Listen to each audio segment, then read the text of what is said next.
Fala galera, Laerte Viana na área. Imagina só você ter 20 vitórias na carreira, 19 pela via rápida, nas 5 primeiras lutas no UFC, atropelar os adversários sem basicamente ser tocado, se tornar rapidamente uma das principais esperanças da nova safra do MMA brasileiro em relação a título e mesmo assim ser duramente criticado, tirado pra nada por causa de um tropeço.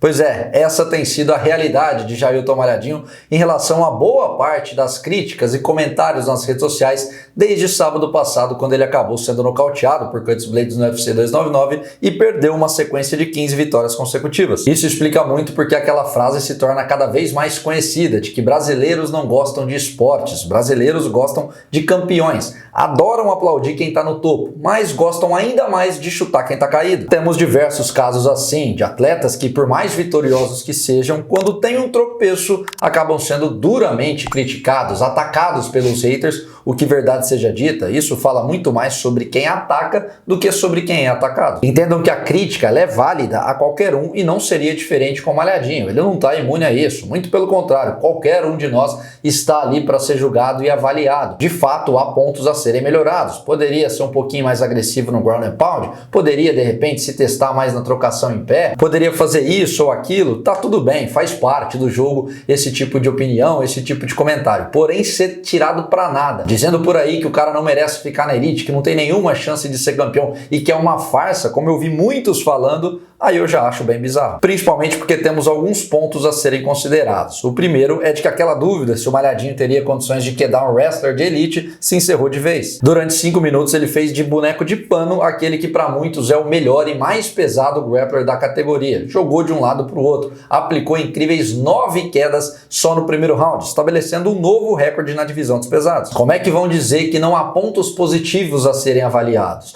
É claro que no final de tudo o que importa é o braço levantado. A derrota é ruim, frustra, atrasa os planos. Porém, isso não significa que o trabalho feito está errado, que precisa recomeçar do zero e fazer uma mudança drástica. São pontos específicos que certamente a galera do Galpão da Luta vai buscar evoluir e melhorar para as próximas rodadas. Eu sinceramente acho que uma derrota da maneira que foi é bem menos preocupante do que se de repente ele não tivesse conseguido impor a luta agarrada dele ou tomado um amasso, algo assim, que de fato não aconteceu. Ele estava bem, vencendo, cometeu um vacilo, teve um descuido, Blaydes soube capitalizar e venceu. Méritos, palmas para o americano. Tropeços assim fazem parte da caminhada de qualquer um, ainda mais nesse mais alto nível. Serão raros os casos de atletas que começam e terminam de invictos, que vão até o topo de maneira fulminante sem perder. A grande maioria vai passar por esse tipo de coisa. Tivemos grandes exemplos que caíram, se levantaram e deram a volta por cima. Alexandre Pantoja, Leon Edwards, próprio Shannon Miley, Sam Strickland e muitos outros. A dúvida inicial era como o Malhadinho ia absorver esse tipo de derrota e qual seria o próximo passo. Eu falei com algumas pessoas da equipe dele e disseram que o cara tá tranquilão, triste com o resultado, obviamente, mas que não tá para baixo, na bad, alguma coisa do tipo. Ele entende que foi um detalhe que acabou mudando tudo e que tá no caminho correto.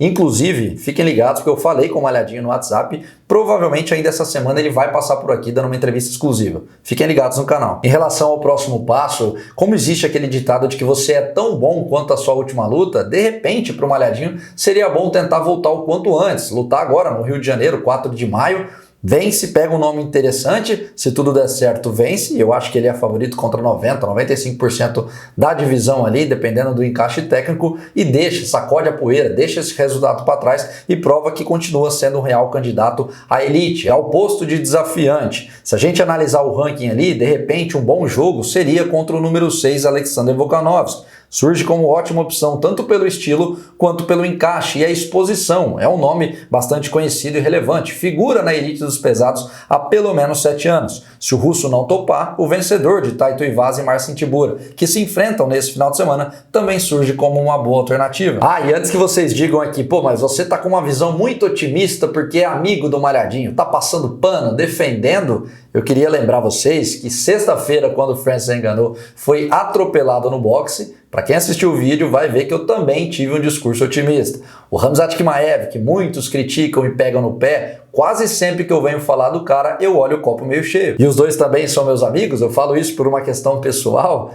Sim, o Malhadinho sim, é meu amigo, um cara que eu gosto e respeito bastante, mas eu sei diferenciar muito bem o lado profissional do lado pessoal e o meu trabalho, os números, a credibilidade provam isso. Então, torcedores, fiquem tranquilos, façam críticas, façam elogios, mostrem as opiniões de vocês, mas o principal, usem o bom senso e lembrem-se que criticar não é sinônimo de atacar. Enfim, queria saber o que vocês acham a respeito da situação de Jailton Malhadinho. Concordam que ele continua sendo um representante para brigar pelo topo? Tem que fazer apenas alguns ajustes ali no jogo dele? Ou não? Perderam a fé? Não é nada disso? Qual é a opinião de vocês a respeito do futuro do peso pesado baiano? Coloquem tudo aqui embaixo nos comentários. Não esqueçam, por favor, de deixar o like no vídeo e me ajudar a continuar crescendo aqui no YouTube. Batemos a marca de 106 mil inscritos. Quem puder se inscrever e ativar o sininho para a gente continuar aumentando esse número, eu fico muito agradecido. Beleza? Semana só está começando. Hoje mais cedo teve outro vídeo. Como eu disse, o Malhadinho deve passar por aqui nos próximos dias e muitos outros conteúdos. Como sempre, conto com a audiência e feedback de todos. Valeu!